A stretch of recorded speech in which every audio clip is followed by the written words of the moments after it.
meetings for Centennial. That's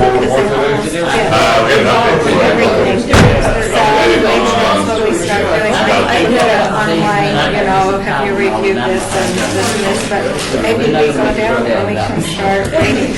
We have a high tolerance for paper anyway, and I don't know where. And then, so I'm going to use this for filming. So we'll film that application that's different. Hey, how are you?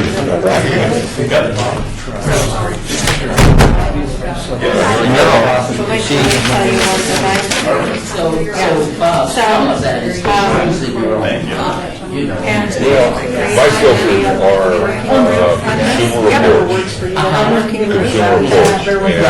And they're real, they're up to date on the latest tests. They've got it pretty good. Yeah, we'll have a. Yeah. Well, I'm like, you know, I think it's expected into. Yeah, very good.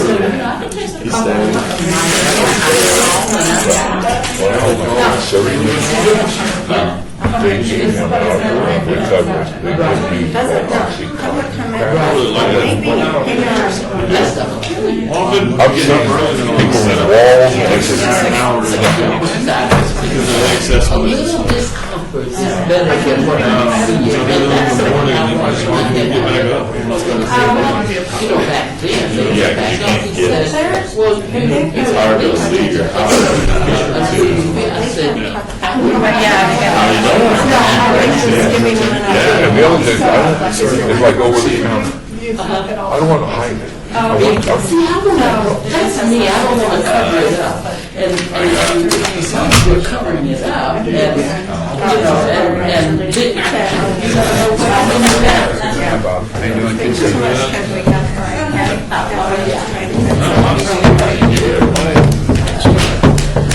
All those in favor say aye. Okay, motion carried. We're finished. We'll do a consent agenda. It's 50. It was 77. But the $20 million So what are the top person? How many races did they get? Oh, somebody did pick six? Everyone's fine. There's the head table there. Does that mean they don't want us communicating? 260 tables. We'll see if Al gets you. That's the craziest thing I've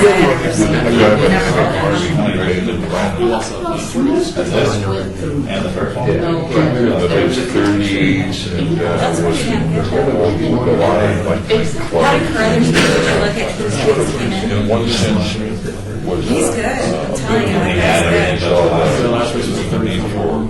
And the two club was That's a horse, that's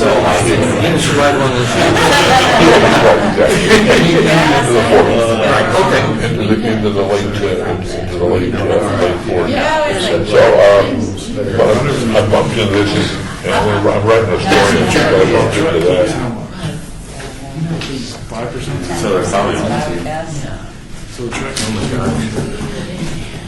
forget how much the last year. Got all this stuff. every single time. Every day. You know, Then they also keep the percentage because I do a lot of the old time names, you know, but this one doesn't jump out at me. There's something that rang a bell. Just kind of a thing like Right, yeah. No, just yeah, she's almost. Yeah, she's already got it. That's it. Yep.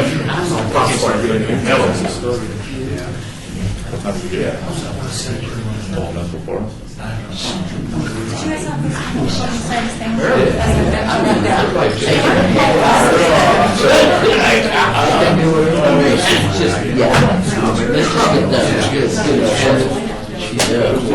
I'm downtown.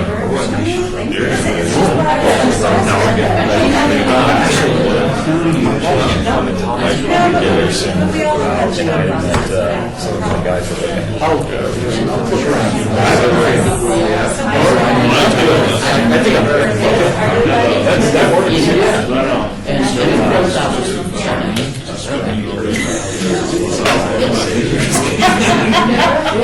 We had 8 hours in the car. And a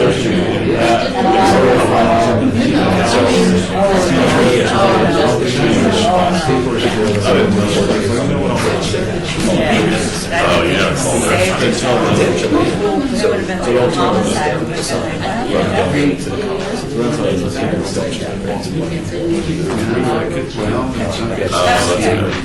Contribute So that guy, that roller coaster guy the concept was in town for that? I mean, he Yeah. decided to take a meeting class? maybe you're trying to come in. You say how we're going to stay. The guy that you. I would never think of doing that. And his, is it him and his wife? And then we went with him and the wife, and then what's the PR firm? So now you have. No, here. That's a conversation that still needs to further. I don't think so. But I know. So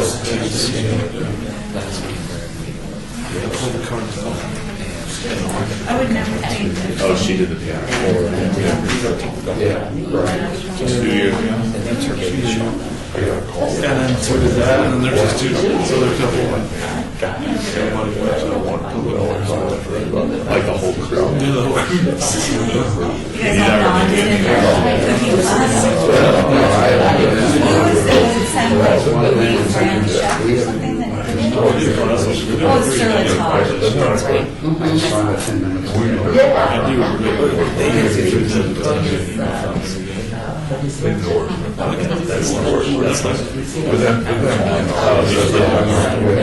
I never read back. It was fun, the whole series. You eat it too. How much is it for?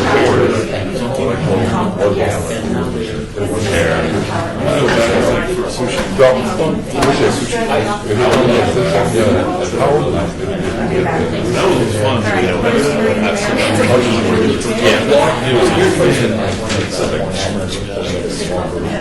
come see you, or even if we get somewhere and go through it. Yeah, I know. And over the history of text. I know. Well, It's nice and sweet. we're getting some choices here. And then there's Ryan. And everyone Get went. dinner. Okay. Oh, just after the break. Yeah. Yeah.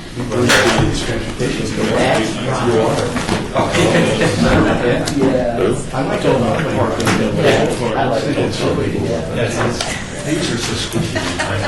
We cut them down.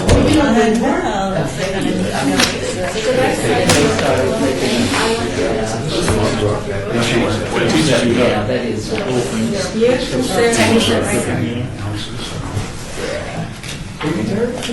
No, I wasn't there. No, I was invited. I was in a board meeting.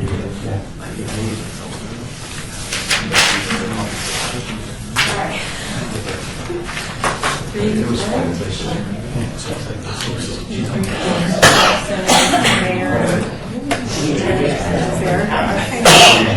Yeah, I heard it Because I.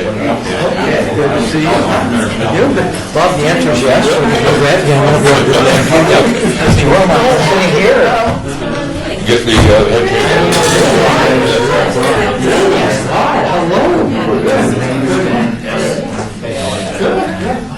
Yes. how about, we'll watch. Any trouble here at all? Yeah. Like back here too. How about Senator? And the hotel. How about I was Thursday? not messing around. No, a week from, And it broke. okay. Maybe we can talk for a couple of minutes after, Did you ever know a guy by the name of Harvey Bynum? Harvey's Bynum. Oh, that name's familiar. Yeah. I can't place it. Restaurant, casino business, Yes, that name is very familiar. late 40s, early 50s.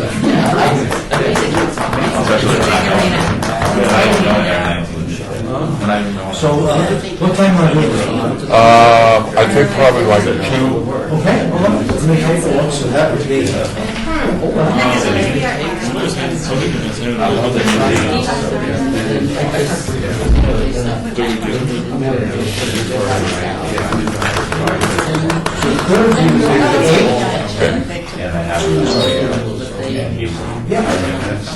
Good. I think I'm fine. I'll double check with them this afternoon, and then we'll walk it down tomorrow morning for sure. Okay, I'll put it down right now. We're gonna get around to it. April. No, Terry is our advisor. But that requires several visits to the pub before we... Oh, absolutely.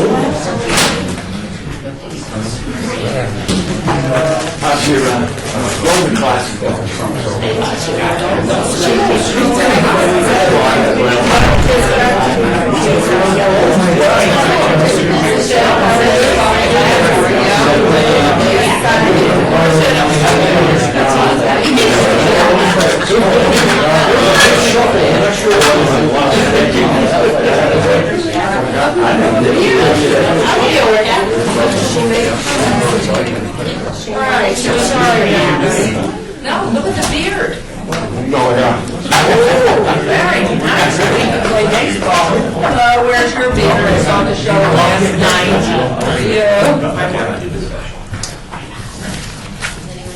Are we informed? Yes, we are. Sorry I'm late. We've got everybody here. We've got all the people that make and shake everything, so it's wonderful. I'm going to call to order the January 29th, 2018 Commission for the Las Vegas Centennial Board meeting.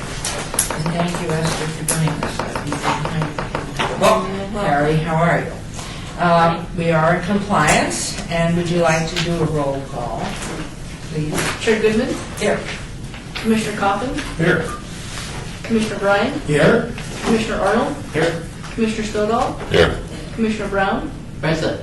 Commissioner Feldman, excused, Commissioner Helton, excused, Commissioner Sinnott, Here. Commissioner Malbry, excused, Commissioner Truesdale. Here. Thank you, you have the floor. Thank you very much. Go on to agenda item 3. Comment during this portion of the agenda must be limited to matters on the agenda for action. If you wish to be heard, please come up front here so when this microphone, give your name to the record.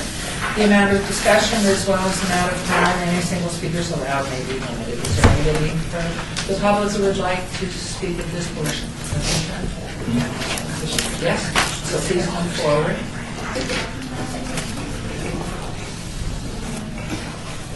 Good afternoon, Honorable Good Woman and Centennial Legacy Commission. Thank you for this afternoon. I'm going to be brief. I am Catherine Duncan, and I'm serving as president of the Las Vegas Ward 5 Chamber of Commerce. And we submitted an application for funding in hopes of doing a Pioneer Trail corridor revitalization.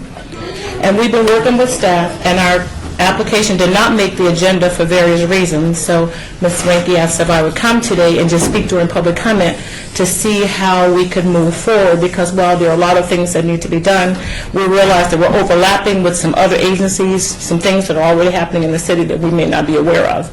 So while we did not make it to the agenda, she asked me to, if I'm not misquoting her, to bring along a list of projects that we would be looking at to see how we can move forward with the commission.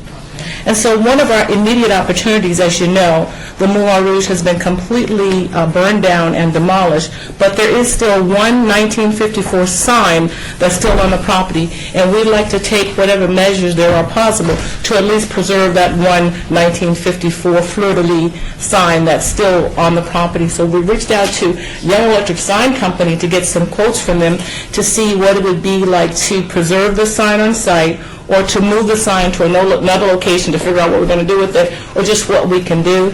We also reached out to Rick's Restoration, but we haven't gotten quotes back from any of those people yet. But that is an urgent opportunity for us for historic preservation. And if I might interrupt you, Goodman, here, what about the boneyard? You have not put that over or talked with Rob Roy, not Rob Roy, or John McCoy over there at the... We haven't gone that far yet. One of the challenges is the resources that are required to follow up and do all of this work in the first place, which was part of our grant application. But we believe that preserving the sign in the location where it is the best way to preserve the sign. So that takes working with the current owner, and as you know, the property is still under receivership. So we thought we would take measures to restore it and save it in its location until we could figure out with the new owner what to do with the sign. So that was one opportunity that we had. Okay. You have to be careful, Catherine, that you don't get into an item that should be on the agenda. Right. In public comment. Right. Okay. However, did you prepare a prospectus of sort of photos of the sign, the kinds of things that we would need in the future when it is on the agenda to be able to make a decision? Well, that was part of our grant application, was to be able to document and do the research to come to you. Because there was some, because we really... People, you can send stuff to the individual members. So we're trying to just, Esther's going to help us work through the next application so that we are, but this was just an urgent opportunity, and we just didn't know how to move forward. I think the thing is, the purpose of your suggestion was, and this is Goodman again, the purpose to bring it to our attention that it's forthcoming. You're going to continue to work with Esther. Yes. And then bring it forward to us with a proper presentation or application request, correct? Correct. If we have enough time because of the threat, yeah. So, Esther Ranky, let me just clarify some of the things, which actually, if we can wait until we get to my agenda item, which is item number 6, I will cover Catherine's out. Just the point is Ward 5 doesn't own the sign.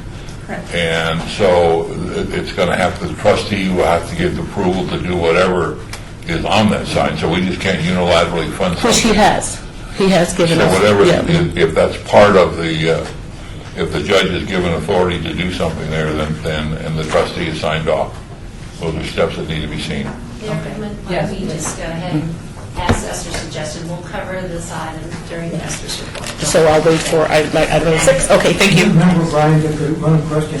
In addition to the trustee, Yes. I mean, I think this is an important sign to preserve, no ifs, ands, or buts. Yes. But it doesn't make sense to me that you try to restore the sign and not know where it's going. In other words, the owner of the property may or may not give you permission to use that. I would think you'd want to protect that sign in some way, so I think that's something that you might want to address in your application.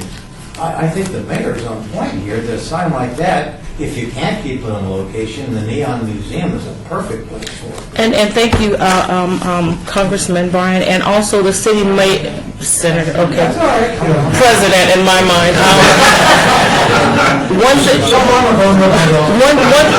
One thing we may consider doing as a city is actually acquiring the site ourselves for restoration. That could be an opportunity as well. Thank you. Okay. Anyone else wishing to be heard? Okay, let's move on to agenda item 4, possible action to approve the final minutes by reference to the regular meeting of August 20th, 2017. May I have a motion, please? Move for adoption. Move for approval. All in favor? Then we have a second from member Truesdale. Second. In deference. Thanks for touching that. Anybody opposed to that? Motion carries. Thank you very much. Agenda item 5, report by the bearded Joe Williams, Senior Financial Analyst, City of Lights, starting early. City of Las Vegas Finance Department regarding the commission for the Las Vegas Centennial budget fiscal year 2017. Mayor and Commissioners, Joe Williams, Finance and Business Services. we ended the first 6 months of the year with a 3.6 million ending fund balance. We only expended $31,422 for the first 6 months of the year. I just received the invoice for the second quarter on the license plates, and we are going to give for the second quarter $516,177. The same time last year we got $514,000, so it's up $2,155 over last year, and it's up $12,000 over 2016. So it's still growing. And Goodman here, did we, Esther, I know I've spoken with David Goodman about sending out the flyers for the license plate continuing. Is he coming back? Or do we That's in have my an report agenda number 9, Mayor. Okay. Or, sorry. to fund it? So we didn't lose anything, we gained another $1,000. A couple $1,000 for the second quarter of the year, so we're doing well. Now, the expenditures next month's going to increase. You decided that we needed to pay off, or we were going to pay off the West Side School loan, so the city has paid it off, and we need to transfer the money, and it was $1,448,777, which saved the commission $47,000 in interest for paying it off early. So if you take the ending fund balance, we got 3.6 million.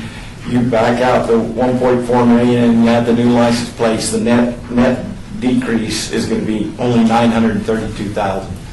So we'll end up, after we pay them, pay out the $1 million and receive the difference, our fund balance is going to be $2,683,000. So our fund balance is strong right now, so we got funds to do a lot of projects. Any questions, comments? Okay, can I have a motion to, hi there, John Mowbray's just coming in. Member Mowbray, I should say. Do we need a motion? No need to. Okay, so we will go on then, thank you, Joe. Report by Esther Renke, Executive Director of the Commission Las Vegas Centennial regarding the new online Centennial grant application.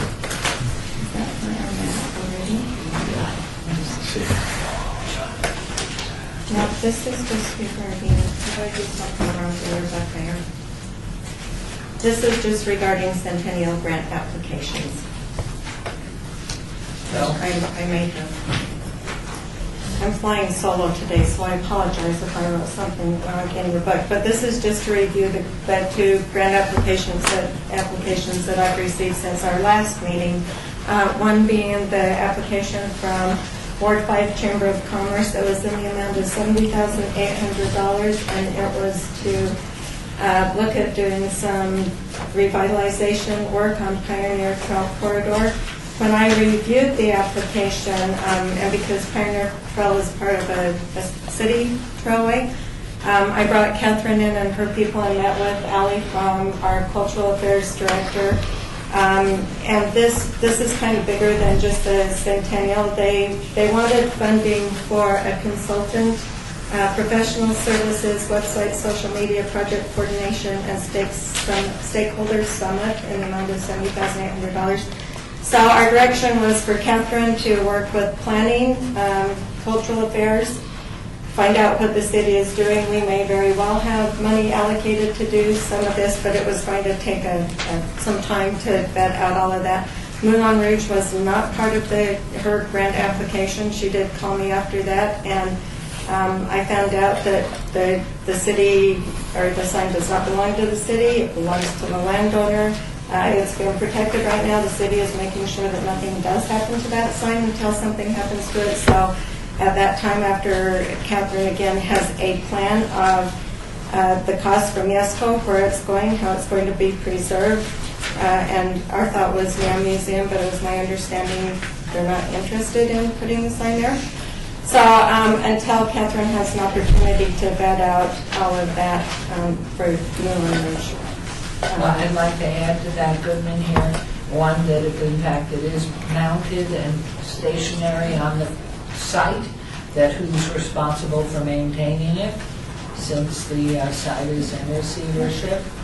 Yeah, and to my knowledge, it is the landowner's responsibility right now because he still owns that sign. Code enforcement went out and just made sure that it is being protected during whatever construction work they're doing on the site, so it's not damaged in any way. And that there's insurance on that side once it's repaired and mounted, and whose responsibility that is documented and signed and agreed to by the city. So make sure that it would go through a legal on that. For sure. Your Honor, the city took action on this about 90 days ago when this matter came before the city's Historic Preservation Commission.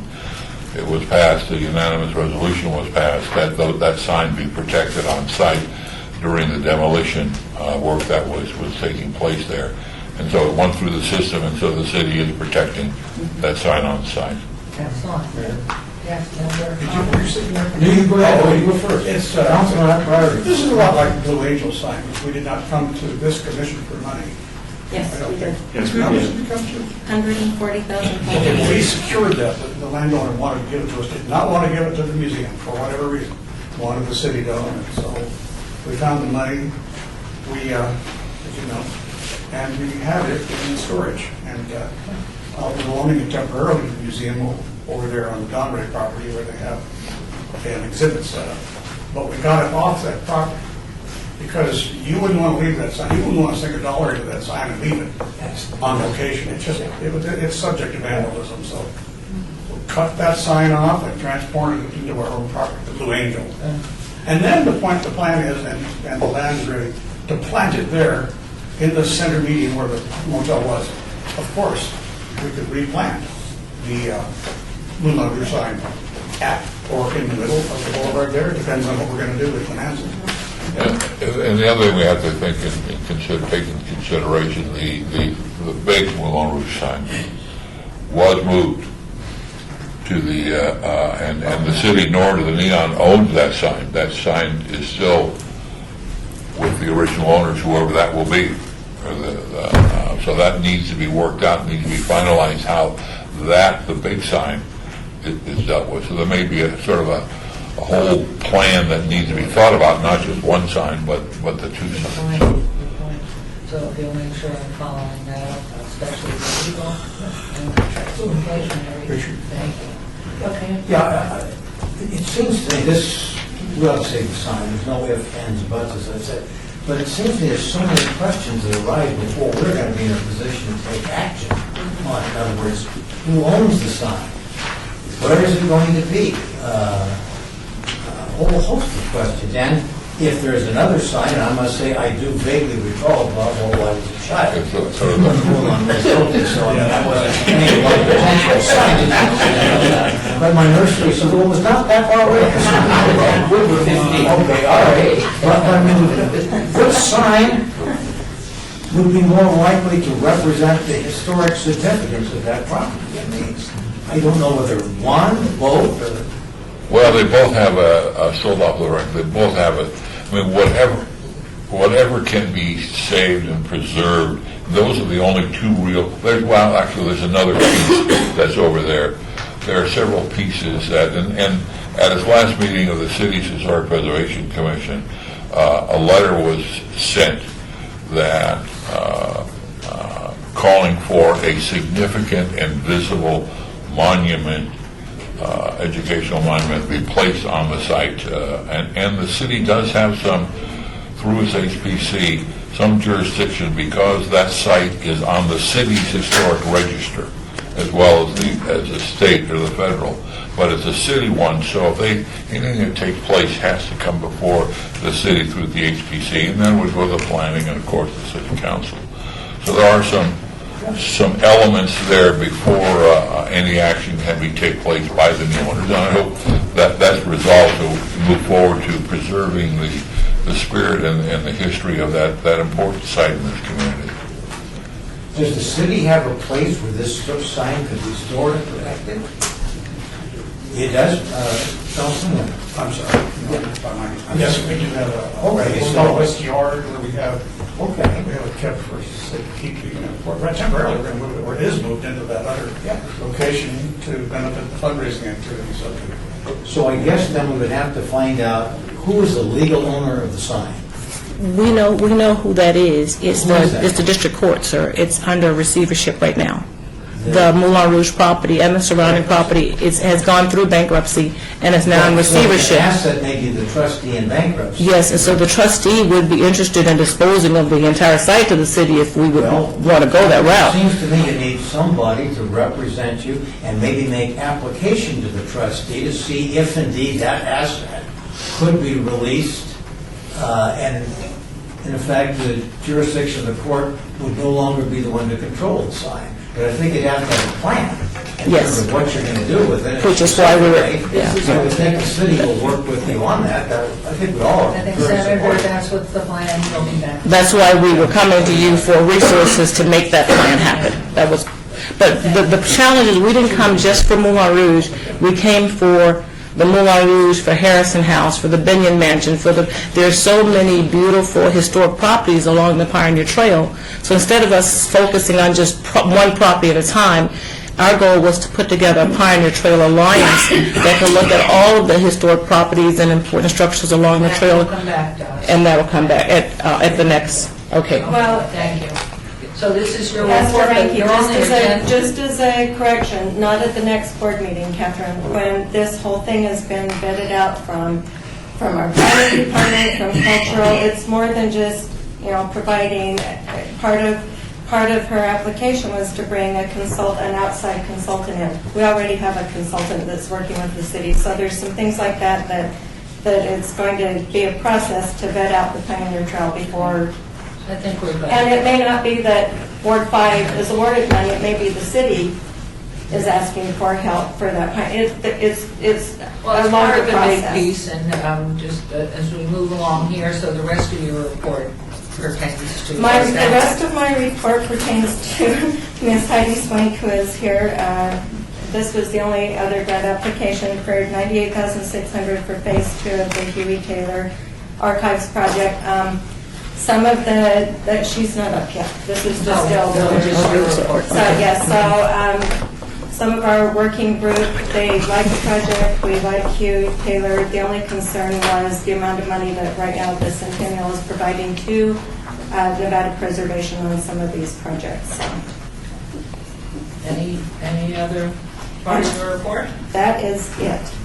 We just had the 2 grant applications from the last board. So we'll move on to agenda item 7. This is a wonderful report by a stranger to us, Chase Wilbur, Professional Bull Riders Association, discussion of possible action regarding 2018 Eldorado Rodeo with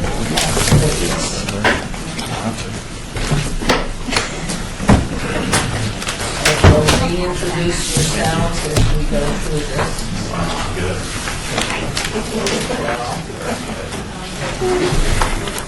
Thank you. Thank you.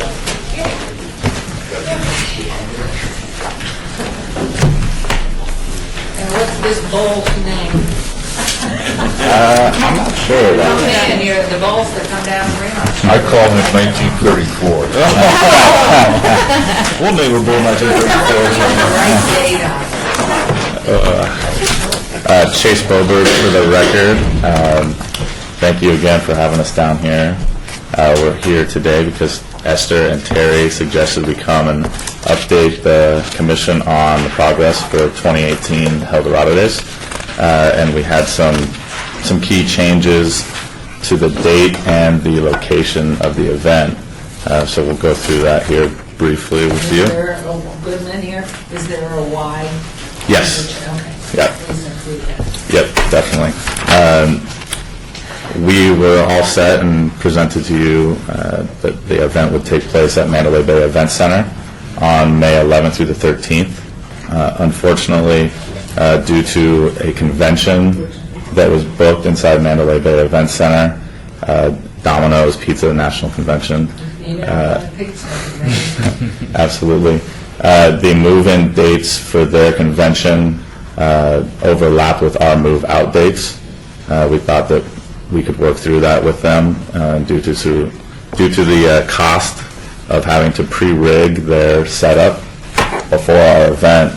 We would have to incur multiple six-figure costs for that. So we went elsewhere, looking. We exhausted basically every arena in the city, and Thomas and Mack Center was available May 4th through the 6th. And those were literally the only arena dates in Las Vegas that we could possibly hold the event in. So those are the two major updates. Everything else will remain the same, basically mirror exactly what we presented you. There will be 2 PBR Last Cowboys standing performances and 2 Eldorado Days rodeo performances. They'll take place inside Thomas and Mack Center on UNLV campus. Our tickets will go on sale to the general public coming up here in a few weeks, mid-February. The one thing Esther wanted me to touch on was the rodeo format. Go back on that. This is the same slide that we presented to you a few months back, but the rodeo will have all 7 disciplines. It will have the top 8 contestants in each discipline that will be invited by the PBR. It'll be a 2-day bracket format, so the competitors will go head-to-head. It's really unique in that respect. The winner from each discipline will take home $25,000. So it'll make it the 3rd richest rodeo in the country. And obviously the last bullet point, the PRC, it will not be PRCA sanctioned. Were they sanctioning last year? Yes, they have sanctioned in the past. What's the reason for the change, and what significance do you attach to that? The As a non-expert, that strikes me as quite significant. Maybe you can explain it to me. Absolutely, Chase Boberg for the record. Basically, the 2 bullet points right above that make it so the PRCA would not sanction it. They have strict guidelines on payouts and format of the rodeo. Because the NFR culminates in Las Vegas, all season those rodeo athletes earn money and points towards the World Finals. They make it so they can't make a certain amount of money in one rodeo. So one rodeo doesn't have that much leverage on who makes it to Las Vegas. Is that significant that the PRC is not endorsing it? I mean, Yes. I would think that's a big deal, but you tell me, it may not be that big a deal. That's really the reason PBR is in existence this day, why they broke away 23 years or 25 years ago. The bull riders wanted to make more money, and they have done so. The question would be, if a bull rider appears at the Eldorado event, are they prohibited from from participating in the other? Okay, so it's not a negative. They don't get penalized for appearing here. So we're not going to get the lesser of the riders. No. We'll have the best, the top 8. Yes, sir. So the Eldorado is sanctioned, right? The 2-day, The 2-day rodeo is not sanctioned. oh, it's not? No. Because I thought that was a main focus on Las Vegas as a way to get to the NFR. No. Through the In the past, it has been a PRCA sanctioned rodeo, but it hasn't had the money that propelled people. It was just a normal rodeo in the chain of schedule for them. Good, and here, aside from the fact of what it is there any negative that will come of this for Eldorado, or No. Bober for the record. it's just, No. okay, and it's just the amount of cash that's available on the Correct. license? We wanted to drum up the excitement for the event. Many major rodeos across the country have gone this way. Houston Livestock Show and Rodeo, and then Calgary in Canada, 2 of the world's largest rodeos, did the same thing, and they've been extremely successful. You looked at the AFC yesterday, the American football, the Pro Bowl, and they made $40,000 in the last turn of a minute and a half. It went from whatever they were going to make, the losing team, to $30,000. Right. Whatever. And Jeffrey, for the record, by doing this format, we're going to make sure it is the top rodeo athletes. And it's a PRCA event. They signed up and we get who we get. This way, we're going to get the top 10 in all these disciplines. Top 8. Top 8, sorry. So you'll promote that. We'll have one of those coming in advance. We'll be able to promote it and gives us a little more marketing opportunity on the rodeo And side. if I might suggest within here, make sure downtown Fremont Street, when we do the bowls and everything, that those people who support FSC know about that. We bring those 10 great riders, competitors down, so we can do proper PR for them. Absolutely. So just, Jeffrey Young. I got a little confused as I want to be sometimes. There are 2 events. Well, there's multiple events within, but there's 2. There's the professional bull riders event, and then there's the El Dorado Rodeo. Correct. The professional bull riders event, is that sanctioned? By the PBR, yes. It's one of our premier tour series. Not the PRC. No, but not the case. Okay, but the second part of that, the rodeo was not, okay, and we're offering too much money in our rodeo? Prize money. Prize money. Whoa, whoa, whoa. Or is it the bull rodeo that's causing the issue? No, the rodeo, it's basically the format, the bracket format, which is something new to the rodeo world that they haven't embraced. We wanted to drum the excitement up and market that as the exciting thing for the event. But somebody's going to get $25,000, multiple people in the El Dorado. Correct. Okay. There's 2 prizes, 2 $20, right? Correct. All 7 disciplines will be paid out. Yes. There's a competing rodeo cowboy association competing to PRCA. Does this actually follow, maybe, is this a result of what's going on, the split of the rodeo cowboys? No, I mean, is this meant to appeal to the other guys? no, it'll have the top PRCA athletes there. Yeah.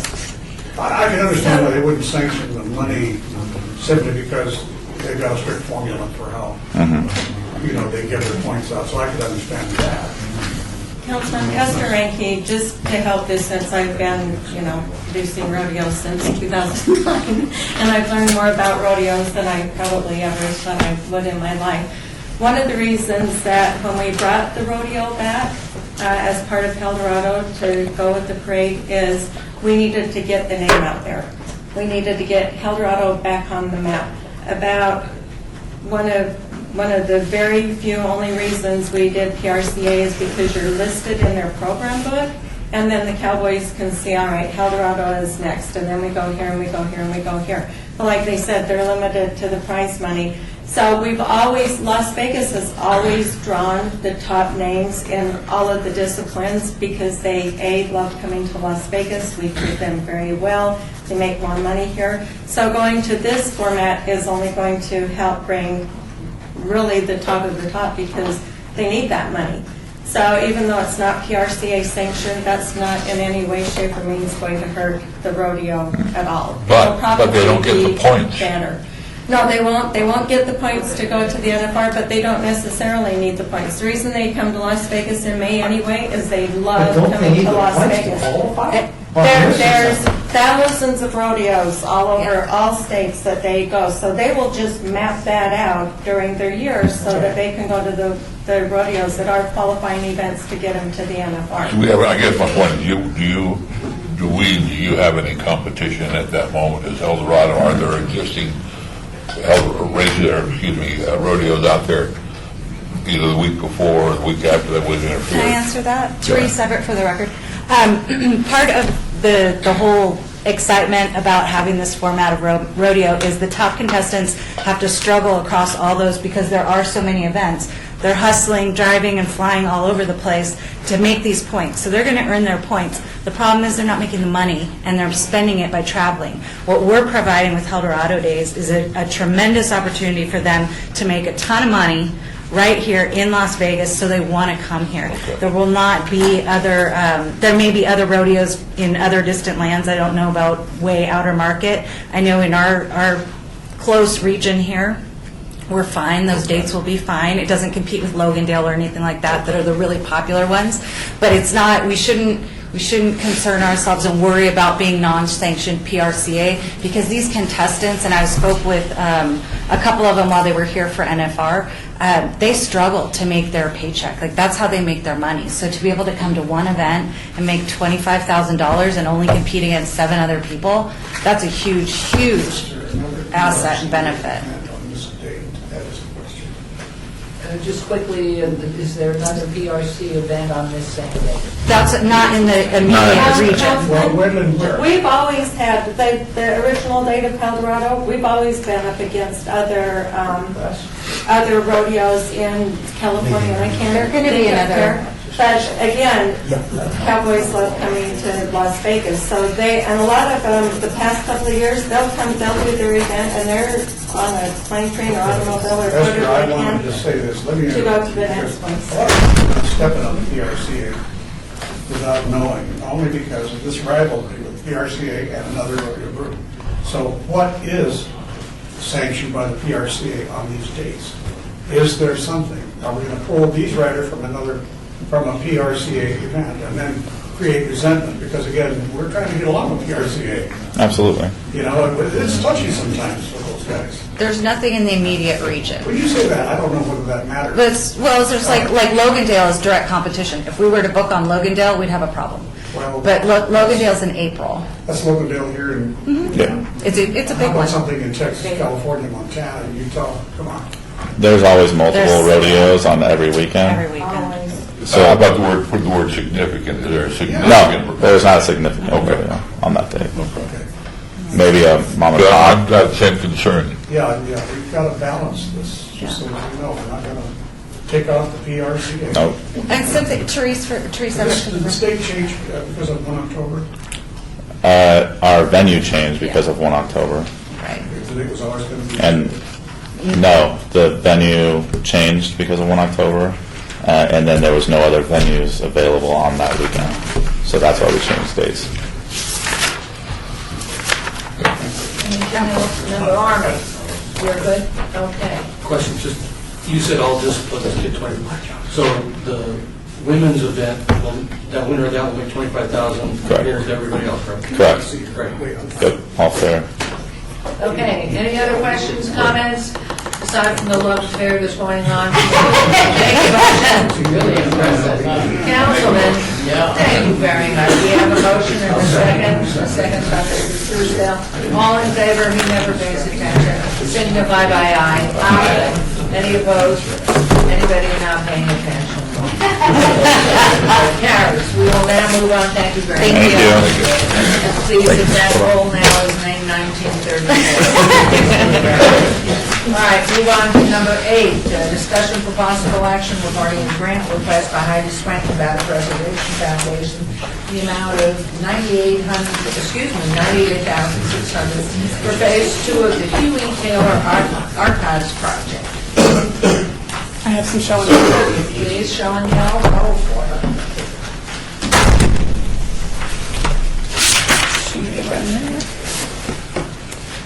You say I have a PowerPoint?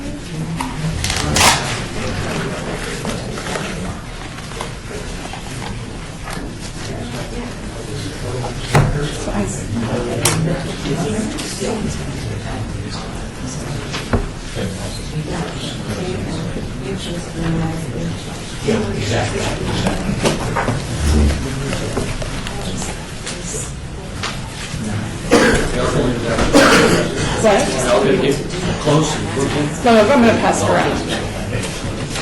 So I have a few things just to pass around, just to look at kind of what we've done so far. Heidi Swank for the record. The first is this 3D glasses. I should say this is my phone in here, so please be a little careful. And my apologies, I don't think anyone will call me. But as you look in here, this is the 3D walkthrough of Elizabeth Taylor and Eddie Fisher's living room in what was the Desert Inn Estates. So it came out of the first grant that we've just finished. So as you look around, turn your head, you can look up and you can look all around. This is after Nikki Hilton was no longer involved. I got that right. Of course. They got moved out. You moved out, yeah. Well, wasn't moved out, yeah. Is that so? Yeah, that's Steve Winnan.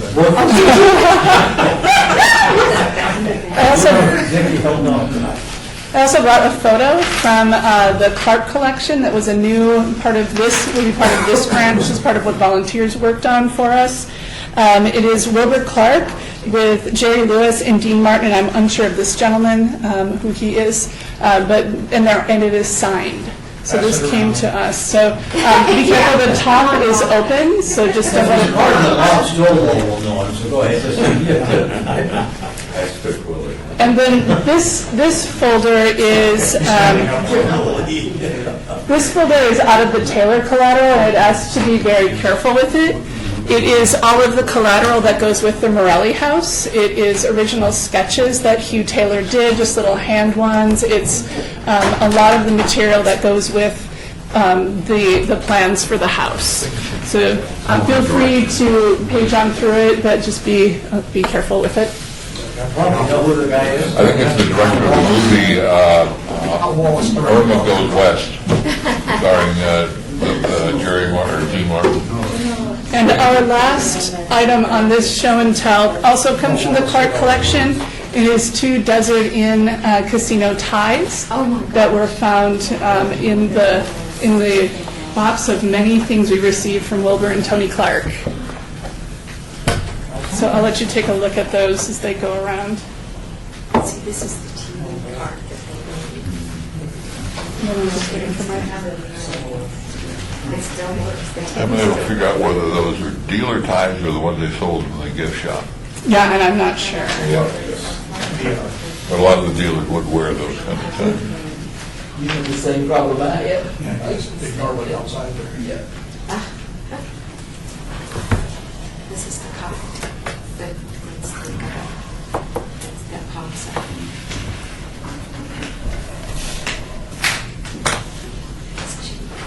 Might have to wing it, Heidi. I might have to wing it. I can wing it. Who was in this house? That's Elizabeth Taylor and Eddie Fisher. They live very simplistically. Well, the interior is our kind of imagining, right? All we had was the drawings. So, oh, there we are. Esther, do you want me to come over there and then I can do my slides? You have to look at the autograph side. I'm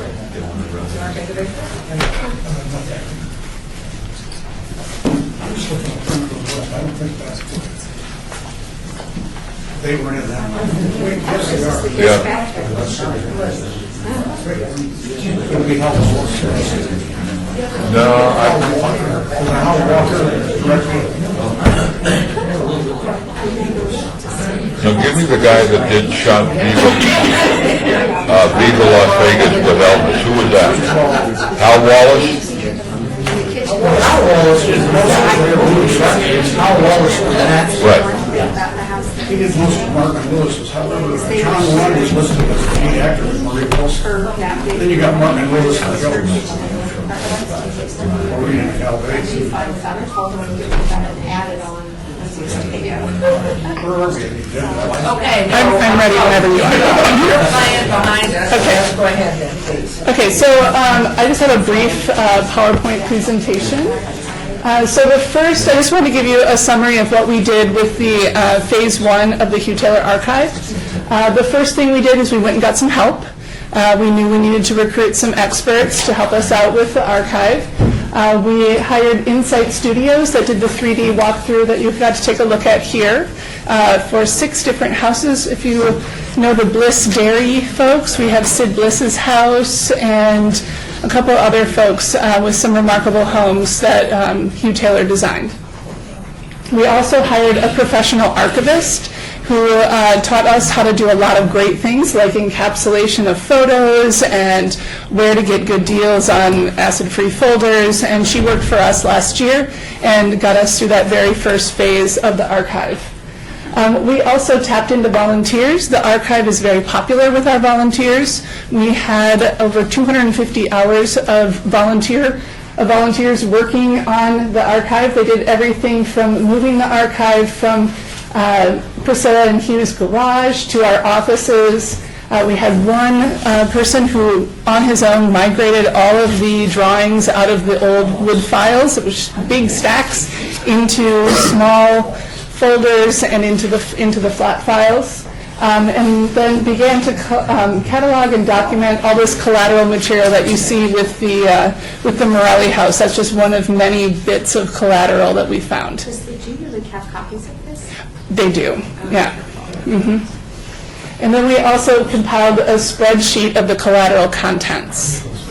So the deliverables that came out of phase one is the transfer of the drawings into metal flat files and archival folders, and we did return, there was 4 wood custom-made flat file cabinets that Hugh had used. We returned 3 of those to the family and kept one so that we could have one in our offices.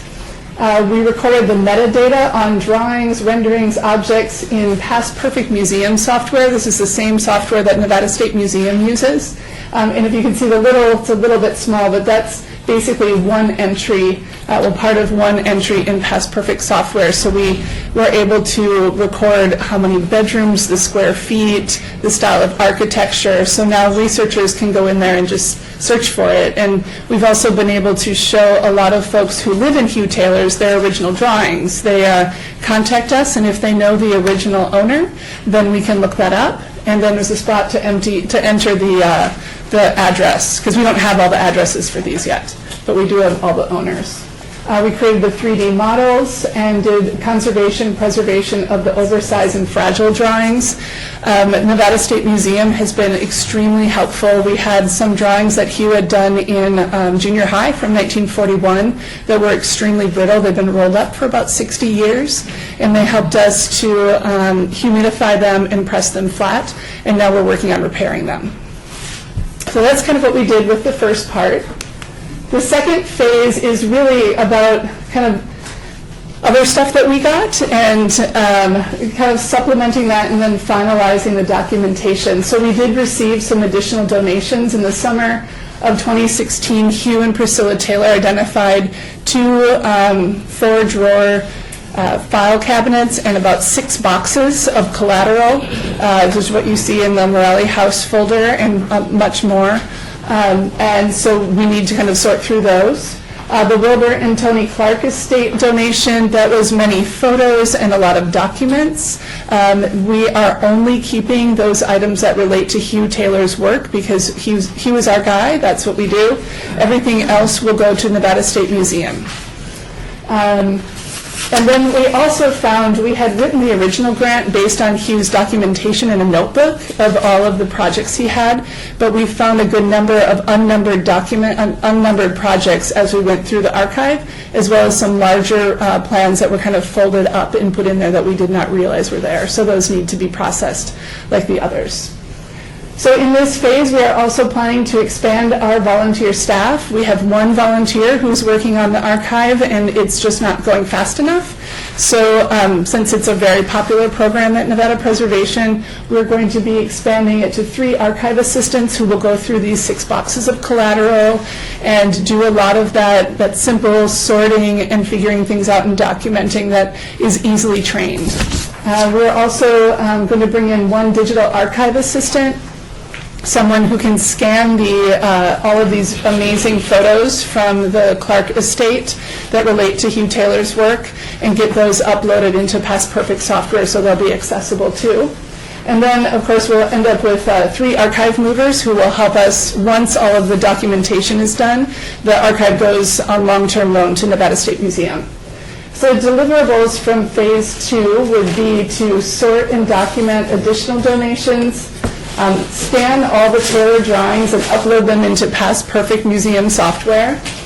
And then we're going to upload the information, only select information into a cloud-based database that will be accessible to everyone. And I say only select information because we do have some things like the current homeowner's name in the database that is better for internal than external use.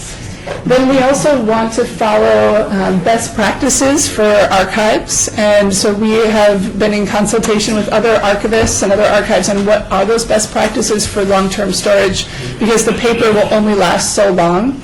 And so their recommendation is to back up our full database, not the one that's on the cloud for public use, but the full database onto 2 hard drives one that's on-site, one that's off-site, and then upload the entire thing to Amazon Glacier, which I had not heard of, but it is long-term archival storage. They store things like medical records, but they also store archives because the digital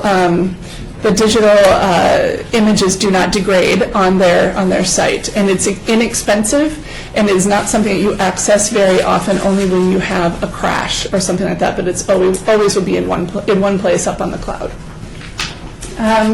We'll also develop and promote online exhibits of the Taylor Archive.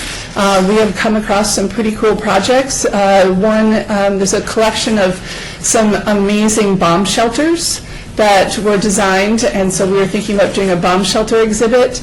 We also have learned that he designed several homes on the historic West Side, and so we have plans to put together a historic West Side exhibit that will all be online. And these online exhibits will be something that most people will be able to access. You know, the database itself is sometimes a little bit technical for folks, but we want to have something out there that tells a nice story and has good pictures that people can really interact with very easily. And then the last thing, one of the last things we'll do is move the physical archive from our offices to the Nevada State Museum on long-term loan. We do own the intellectual property rights. We own the Hugh Taylor name, but we have a great relationship with Nevada State Museum, and they will store that for us and get us linked into some of their researchers. So the budget for all of this is not insignificant, and we realize that, which is why we're trying to move a lot of this effort onto volunteers, because it is a popular program at our office, and so it is a way to keep costs down. Nevada Preservation will cover about $13,000 of the costs with the setup for the archive storage and backup, working with consultants and overseeing volunteers, as well as... Is that a one-time 13,000, a one-time? Mm-hmm. Okay. Yeah. And set up the Past Perfect online component that is with our software. We are asking from the Centennial Commission a little over $70,000 for personnel. Archives are labor intensive. Most of what comes out of archives these days is virtual. So this would be process and documenting, importing the scanned drawings, migrating the database online, and then moving the archive to Nevada State Museum. And we did estimate on the upper end with the idea, as we've done in other grants, that if we do not use the whole thing, we would rather get it done quickly. We're hoping to have this all done and documented by the end of the year. And so we would know by the end of the year where we are. But we're pretty solid on this number, but there could be some variation. Supplies and materials, at this point, we only need a few things just to be able to house the donations that we got from the Taylor Collateral and the Clark Collection. And then we do have contracted services to scan all of the drawings in the Hugh Taylor Archive, the large plans, and move them onto into the database so that those are fully accessible. So that the plan is that when folks want to see their plans, they won't need to come into our offices. They'll be able to go online and look at the houses right there online. So I believe, and I would say for the contracted services, we looked into a lot of ways of doing this, and this was definitely the least expensive. RGS Reprographics has done other archives. They did the Archdiocese Archive, and they like our mission and gave us a nice little nonprofit discount in this. So with that, I am happy to answer any questions. Comments, questions? Yes, Member Hugh. Member Sinek, for the record. I've been struggling with this, Heidi. I don't know Hugh Taylor. I like his name, though. Any Hugh I support. But this is not Frank Lloyd Wright. It's not Brad Friedmeier in that case. But I just think such a minuscule group that really would benefit from it. I just don't know to spend $98,000 here. I'd rather see it go to some of the bricks and mortars. I mean, that's another issue of Circus High or some of the sign restoration. But I just think how few people are going to have that interest, other than a few students at UNLV perhaps in architectural school. But the money we have, we've already given you quite a bit to begin with, and with 70% of the budget roughly in personnel costs. It's a tough one for me. I need to be convinced that there's a benefit. So I would say that, and I'll be honest about Hugh, right? He was not Palmer and Kreisel, but he was a working architect. He designed about 5,000 projects in the Las Vegas Valley. Some of those are entire neighborhoods. So we're talking that he may be the most prolific residential architect that we have here in Las Vegas for the 50s and 60s. Is anybody interested in duplicating what he's done? I mean, what? They are, actually. I was... build that style? Actually, there are. We are working with a gentleman in Santa Rosa, California, whose house burned, and he is interested in rebuilding a Hugh Taylor. I think being able to get these online so that people can look at them gives us a way to, we do have the ability to license them if we would so choose. But I think that there are a lot of folks that would be very interested in this. Nevada State Museum thinks that they can bring in a lot of researchers that would be very interested in this. I know when we go around and do tabling events as far as showing people these houses, the way that their faces light up when they see this, and to have an idea of what old Vegas was like is extremely important and very engaging for people. So I can tell you from our experience, people have been very excited. We have more volunteers people just want to work on the Hugh Taylor archive.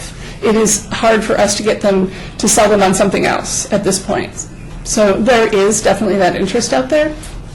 And I would say that he is a very significant architect in Las Vegas, but he is also a regionally significant architect. There is still a building on Wilshire, a high-rise that's still there on Wilshire in LA, and he has other projects across the region, but I would say the vast majority of his work was here, building those neighborhoods that early Las Vegans live in today still.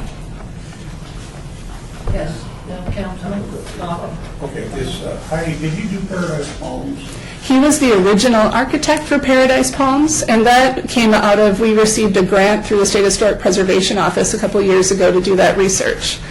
So we were able to prove that, in fact, he designed that first part, and then Erwin Molaski went on to hire Palmer and Kreisel for the large bulk of it. That's what I was getting at, was that Molaski would know him, and I know what he did only because I've lived here too long.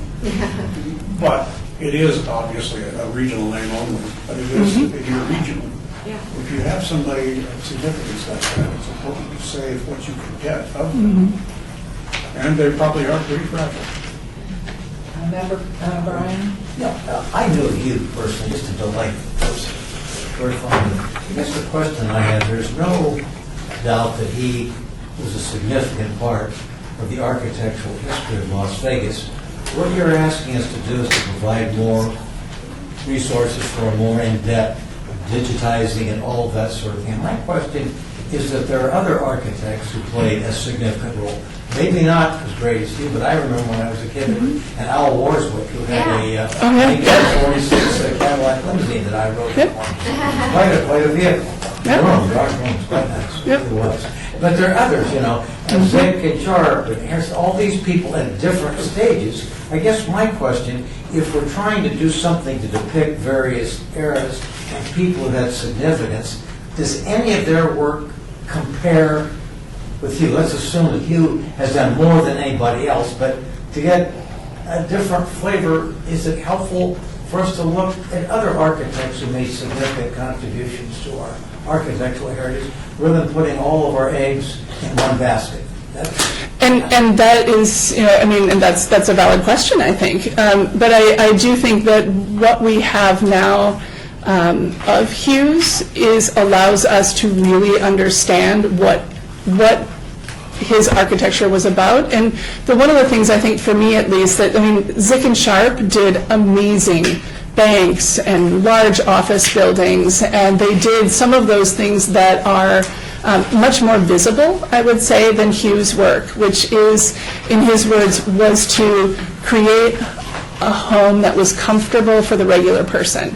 He took pride in the fact that he built tract housing. He's like, sure, yeah, I did that house for Modalitz, I did that, but for him, it was the tract housing. And I do think that that is one of the things that we get with Hugh, is that too often in historic preservation, we look too much at the big projects, right? And he was really about good, comfortable houses for regular people.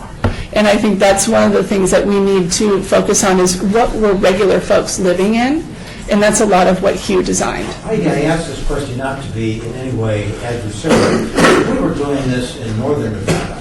The premier public architect perhaps in the history of the state is DeLongchamp, who did the original Washoe County, did the Riverside, did the Heroes Memorial Building. I mean, Did the Clark County Courthouse. Clark County Courthouse, the first one, yeah. Did the Battle Mountain Grammar School. Yeah.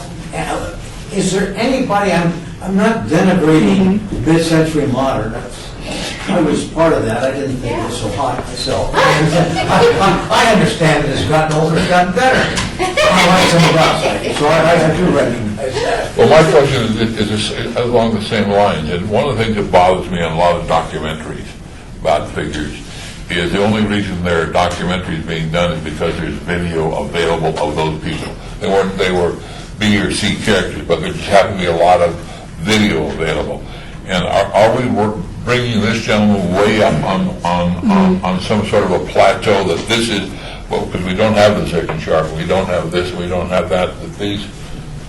This is Louise Thompson for the record, and I have to say, first of all, out of disclosure, obviously, I'm a Hugh Taylor fan because I'm so joined at the hip with the Morelli House project. So with the Morelli House, obviously that was a Hugh Taylor project, and before the Morelli House, I was all wrapped up in A. Lacey Wadsworth because of the Whitehead House before that. And obviously those are periods of time that you had a significant architecture in that slice of time, and this, you know, as Hugh Taylor is the 50s and 60s. And I can tell you that the one thing that I would say about the Hugh Taylor name and his contributions were that when the Desert and Golf Course was up for grabs virtually after Steve went and purchased it and everything was going to get dozed or moved or something, and the Junior League had the opportunity to have, we were offered any house that we wanted off of that property. And so we could have had either any of the houses there. And so we went to the architecture department at UNLV and said, out of all of those houses, which one has the most architectural significance? If one can be saved, which one would you pick? And they chose the Morelli House because it was so specific to that time period that the Desert and Golf Course was really all about, and it happened to be a Hugh Taylor. So it wasn't necessarily that it was Hugh Taylor, but because his designs were just so, just made the statement about that time period of Las Vegas, according to the Department of Architecture at the university. That's why we picked it.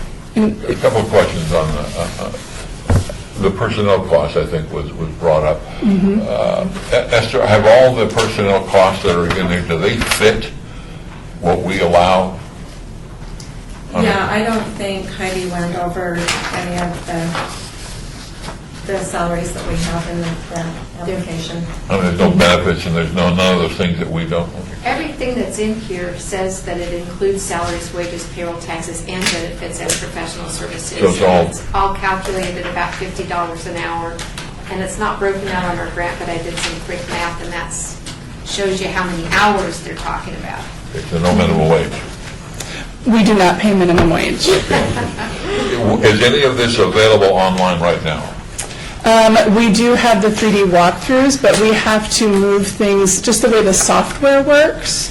It takes a big single migration, and I'll be doing that personally. Which Let me make a more adversarial question. In the first grant, was there any promises made that haven't been fulfilled? Yes, we are not online as we had hoped to be. I think that is where I, as a novice to being an archivist, took its toll, which is why we hired a professional archivist from the get-go. When we realized we're like, okay, we need to find some help. I have my doctorate in anthropology, but I don't have my doctorate in archives. And she was able to get us organized and get us through that process. So which is why the moving onto the online part is why I'm covering it in this grant, because it wasn't in the last grant. It was supposed to be, and we couldn't get there. What percentage of this whole project is being funded potentially by the Centennial Commission? The vast majority of it. There isn't a lot of grants out there for these types of projects. We found a grant from the National Endowment for the Humanities that we're going to apply for the next part of like figuring out how to best promote this archive. But there wasn't a lot. That's only a planning grant, and they're just not. And I'll be honest. I think that here the Centennial Commission is an amazing resource here. When I met with folks from the National Trust for Historic Preservation, they were astounded that we have this resource, because honestly, this is what has gotten Nevada preservation up and running. And I would say that now with our plans, we currently have clients up in Northern Nevada. We have almost $50,000 in projects going on in Northern Nevada.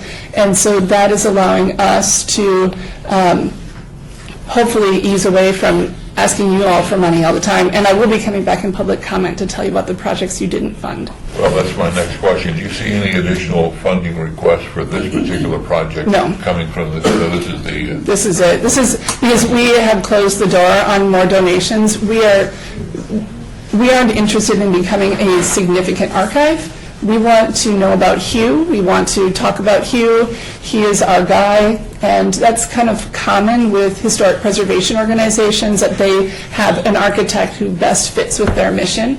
And so that's why most of the photos that we kept only are ones that have to do with the Desert Inn Casino. Everything else went to Nevada State Museum. Okay. Anyone else? Another else? This is Louise Helton for the record, and I am always concerned when I see so much money of ours going to fund a project. It's not my favorite thing at all. Mm-hmm. With the understanding that you are not going to be coming back to us for more money, and that you're going to be more capable, and future grants hopefully will not be so off balance. But I will make a motion that we fund this project. Is there a second? I'll second the motion. All in favor, signify by aye. Aye. Anyone opposed? Yay. 1 nay. Mr. Sinop. Frank's might write 8, but you know what, he knows a lot. Motion carries. Thank you. And I think you brought up something too that we've been talking about for quite some time, is how we market what we're doing here in this commission. And that is critical. We need to keep doing and have a better grasp on it. Esther, as you talk with David Riggleman in our PIO office. Nice job, lady. Oh, thank you. Thank you all. I know, Mayor, if I could just comment on this. I know it's the name that's causing some people problems. Will you press a beta on new Taterites? I don't see it. We don't have one. You ought to have one. A beta, listening to fiscal improvements and just work. That's a good, and I think that would be a great addition to Where is the. it? Where is it? I don't know that he has one. I mean, we have to put one together. Keep money out of us. Okay, we'll add that to the program. We'll add it in. All right. We'll do it. Two is everything becomes good news here, historic in nature. Somebody needs to be looking at John Jurdy's, the Digital Market Center, Frank Gehry, everybody that's really made these significant architectural statements here in the past 5 to 10 years. And that we are moving to encapsulate that, and I don't think we have anybody doing it unless Allie Hamlin's doing it for the city. There is such a move. Yes. And this is Louise Helton again for the record. There's some, when Frank Wright was around, we had so many wonderful things. And Dorothy, who did so much to preserve the history of the architects and the architecture of the periods, and it gave you that wonderful, ability to go strata by strata through, chronological strata to see what was designed, what people were living in, and just the stories of where these people came from and how they came. I mean, Lacey Warswick was the architect who helped rebuild San Francisco after the 1905 earthquake. Six, thank you. Earthquake and it took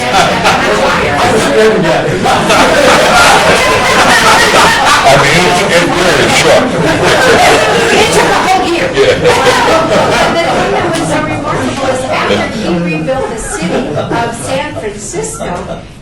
came here in 1929 and tried to make his way here as an architect.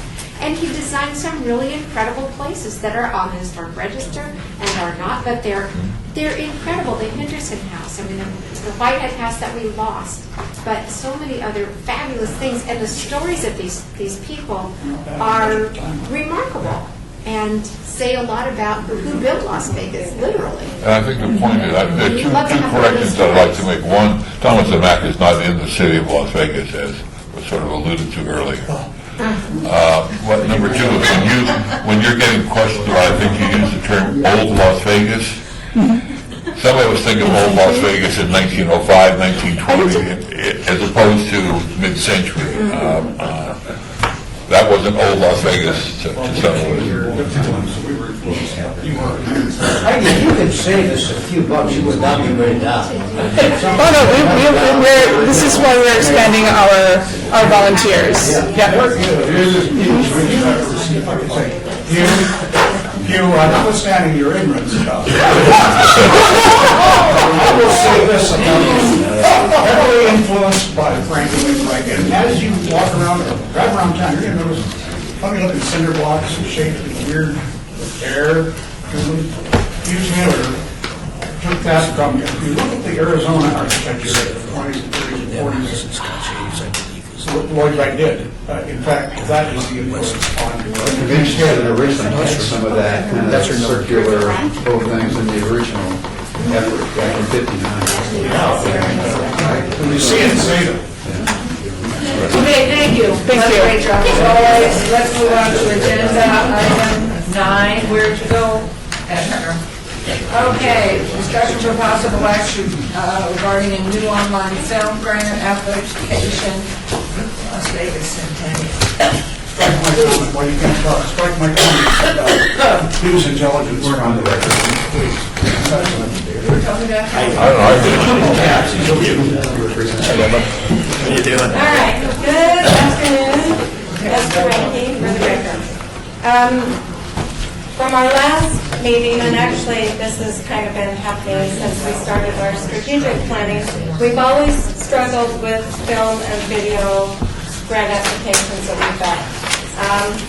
Not that we all don't know what we're doing in here, but we just don't have a really good handle on how to truly vet out a filming application. And so I don't have to rehash all of the conversations with you guys. I started working on an online grant application from our last meeting, and after doing some research, I can tell you that there are thousands of hours that I could have spent doing research on filming applications. So what I did, and I've shared this with a few of you, and thank you, Bob, because he helped me put this in kind of a better order. But I'm just going to go over this really quick with you, so you can see, and again, it will be an online grant application, just like our current application is right now, but this is specific for those that are applying for a filming or a documentary. So I basically just took the language from our original one that has what our mission is, who the Centennial Commission is, our funding mechanism, who the eligible applicants are, what projects may be, eligibility and criteria, grant conditions, trying to get them to have another funding Did you mechanism. print it, Esther Goodman here? No, you It's so don't have it small, right none of us can see it. The smaller font would be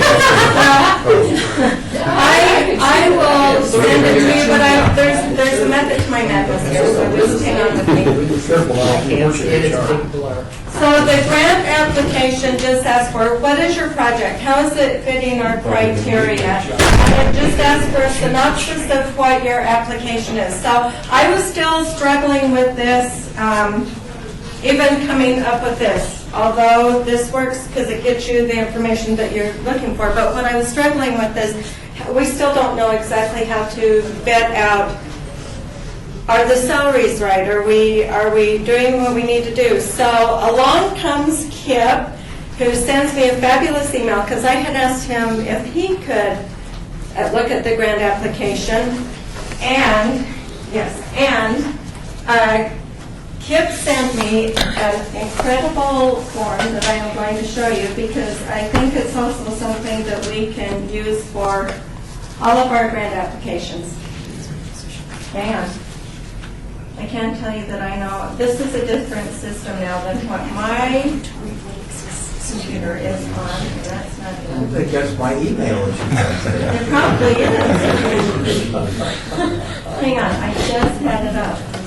You've been All hacking right. even smaller.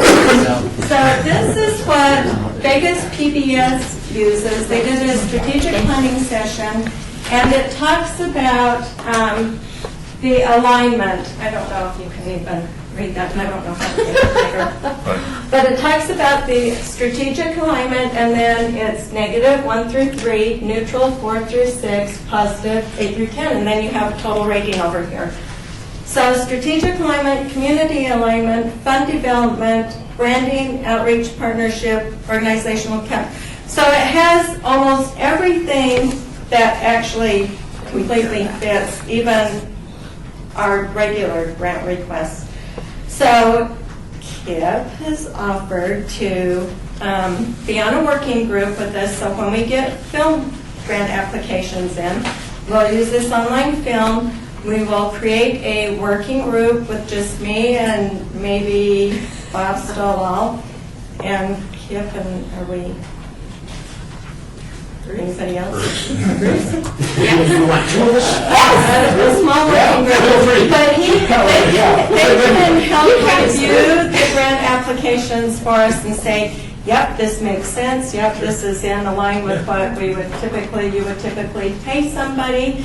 And then remember that we've also talked about going out to an RFP if there's something that this commission says we want to see what's out there for whatever. I don't even know. Let me just jump into, we looked at and came up with, after a lot of work, something for this commission. And then the second part was when this was discovered. We looked at the National Park Service, we looked at, there must be dozens and dozens, and some of them in California are so detailed, 27, 30 pages long to fill out about what and where and who and why.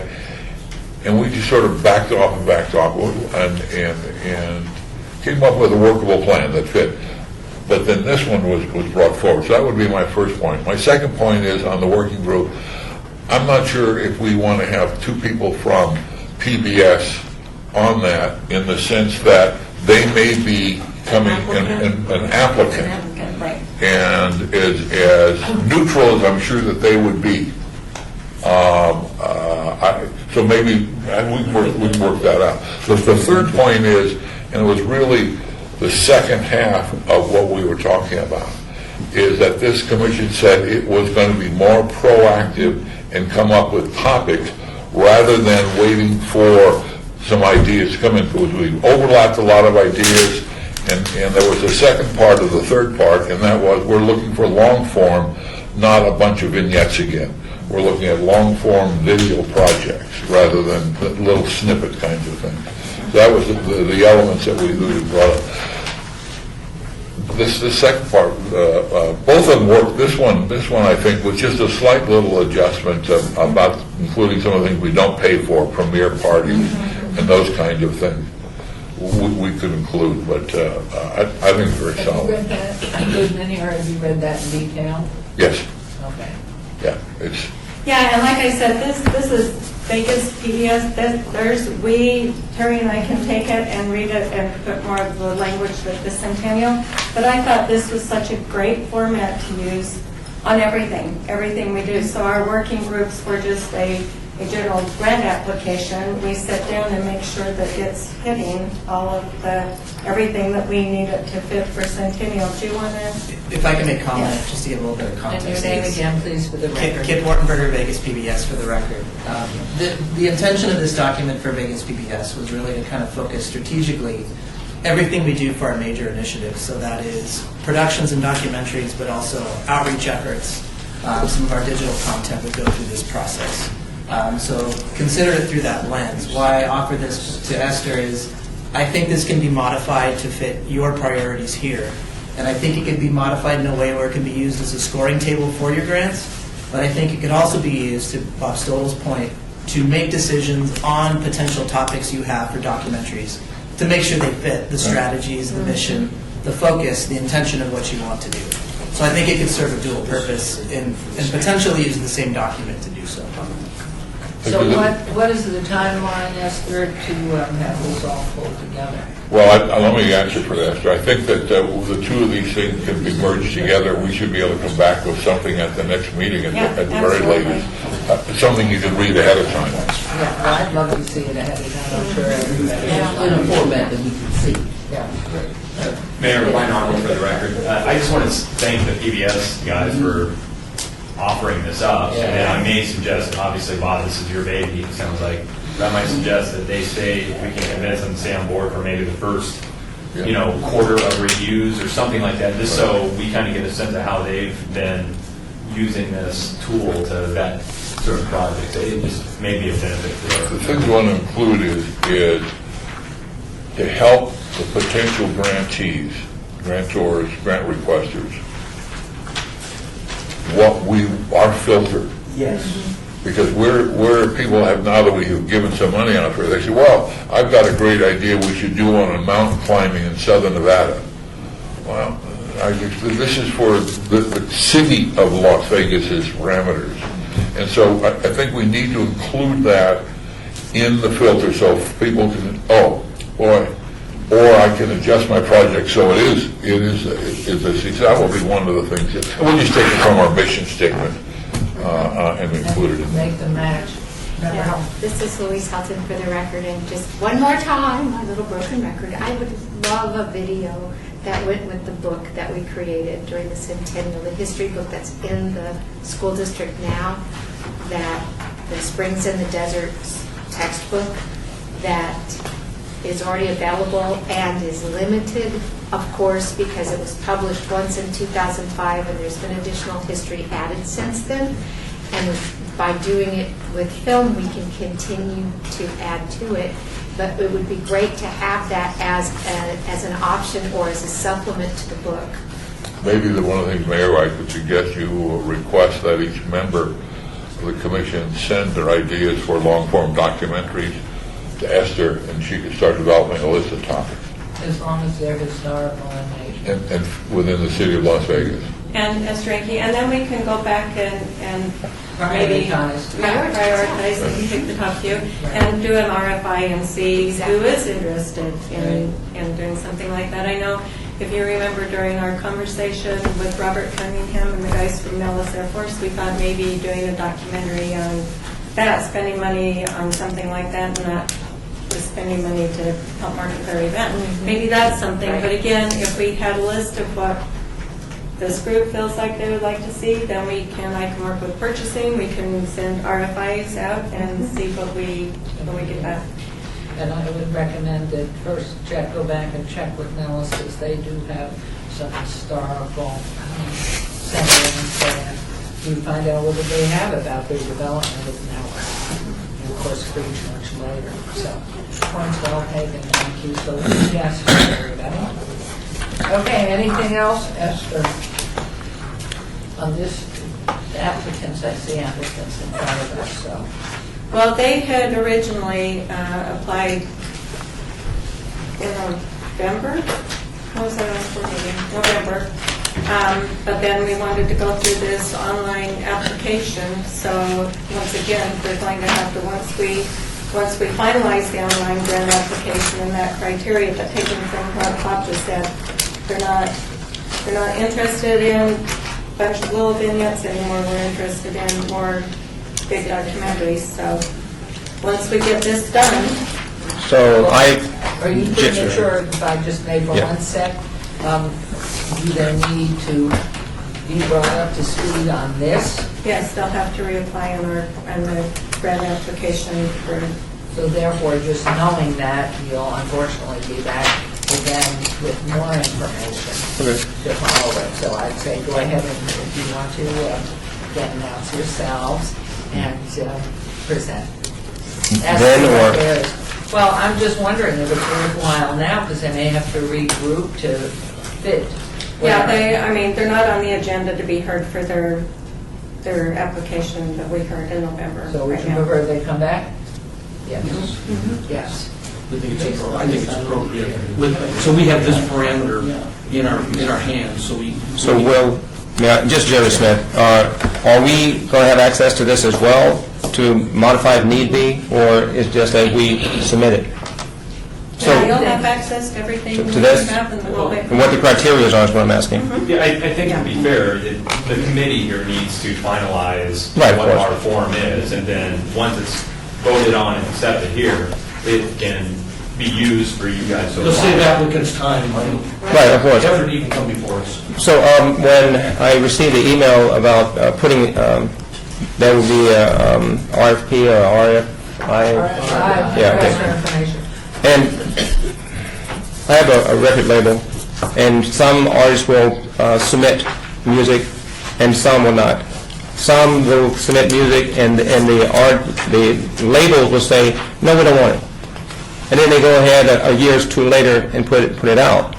So some of the ideas where I'm going with is saying that the idea that we have, or some of the people in the community would have, and submit for funding, might not be something that the panel has looked at. But when we put it out first and then it's taken and say, okay, let's put it out and see. So now they're doing the same as saying our copyrighted material or our ideas, and it's been submitted. You're following me? So Jeremy, you don't Well, that and saying have to that. wait until for us to put out an RFP to apply for a grant. Once we finalize our new grant application, you can fill in a grant and submit it. If we feel like it's a worthy project and you've hit our criteria, then we'll bring you before the board, and we're not saying that you have to wait for us to send an RFP out for you to come up Okay, with that an idea. would be a concern, of that the only ones that you would accept or would be a list that you've already. No. Well, let's be clear here, though. I think the intent, based on the last 2 or 3 meetings of this commission discussing this, was that we were going to stop being passive, and that we were going to come up with a list of documentaries on topics that cover the history of the city of Las Vegas, and we were going to put those out there and wait for people to submit, whether it's Las Vegas during the 1940s or the building of Nellis Air Force Base or whatever it was, that these are documentaries that we feel need to be done for this community. I think that's the direction that we're going to go in. Peter Andrews, for the record. That means you'll have a broad topic, not specific. Not necessarily. It could very well be, for example, and I probably blown this one off the top of my head, the research I've been doing on African-American entertainment in Las Vegas in the 1940s is the story of the El Cortez. They were the first to break the color barrier for a long period of time in the early 40s until Bugsy Siegel bought the plane and changed place. That's maybe worthy of a documentary. Absolutely. So that it could be that specific, or it could be a broad-based issue of something that took place. This community waited through the 20s every day hoping that the dam was going to be built. It could be the community of development of the Las Vegas, or the urban sprawl. There could be a number of topics. It could be the broad or very narrow focus. Could he introduce himself? Peter Andrews, again, for the record. Honorable Mayor and distinguished members of this Centennial Commission. I want to comment on the macro version of what you're looking to do. Hopefully contained, I'm not familiar with the PBS criteria is, but hopefully there will be a micro version of your filter, which would include very specifically for the applicants that want to Give your background so they can. My background is I'm formerly Vice President of NBC Primetime Dramatic Programming. I developed then Little House on the Prairie, Quincy Chips, Columbo, Rockford File, Police Story. Something I didn't want to watch. How about Quincy? I had some failures, but anyway, also then I went on to Columbia Pictures. I was Senior Vice President of Columbia Pictures, and then I went on to MGM, Studios. I was Executive Vice President of Worldwide Production and Distribution for MGM when Kirk